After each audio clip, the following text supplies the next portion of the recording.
I was born in Germany but lived most of my life in London, and I'm a Muslim. I decided to convert to Islam as a European woman because the more I studied the faith, the more I realized it could give me the peace and meaning I'd always felt was missing from my life.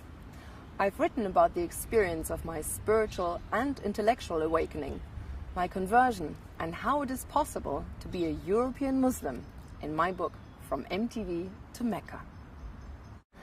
Music and the arts have always been a part of my life. I was a presenter on MTV Europe for many years, so I got to meet and interview some of the biggest names in rock and pop music. And it was music that first opened my heart for the culture and religion of Islam. I had a fabulous job at the time, interviewing rock stars for a living and presenting so many different shows for MTV and around Europe.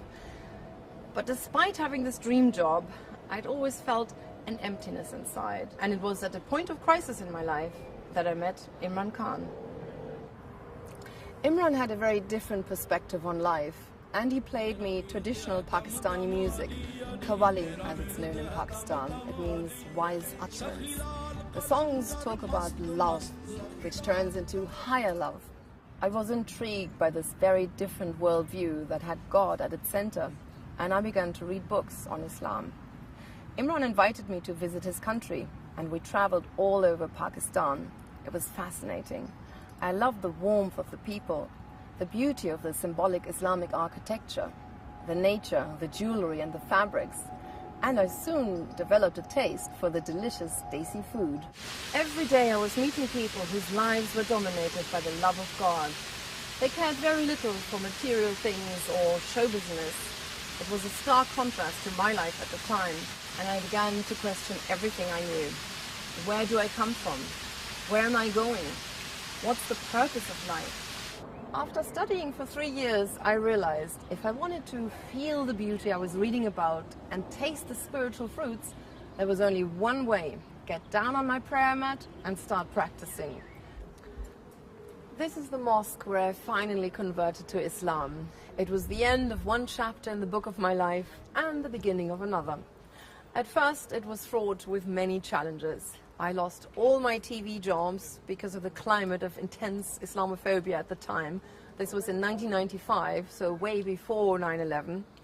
But I quickly realized how little the Western media knew about Islam. They speculated whether I would start presenting my youth show from behind the burqa or supported terrorism, which of course was ridiculous.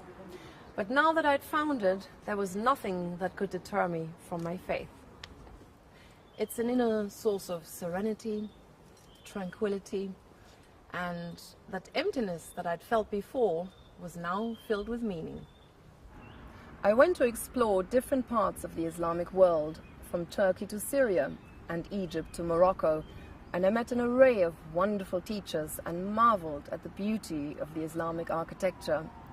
It was an amazing journey of discovery that culminated in the journey of a lifetime for any Muslim, the Hajj, the big pilgrimage to Mecca. Ever since, I've been trying to delve deeper into the heart of Islam and look for ways and outlets to harmonize my faith with my identity. I'm a Muslim and a European, living and working in Britain. I wrote my book as an inspiration to faith, to show that there is another dimension to life.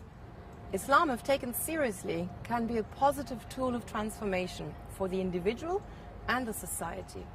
And not to forget, we have far more in common between other religions than we may think. We need to build on these ethical values that we share while respecting our differences and work together for the common good, build bridges and actually walk across them.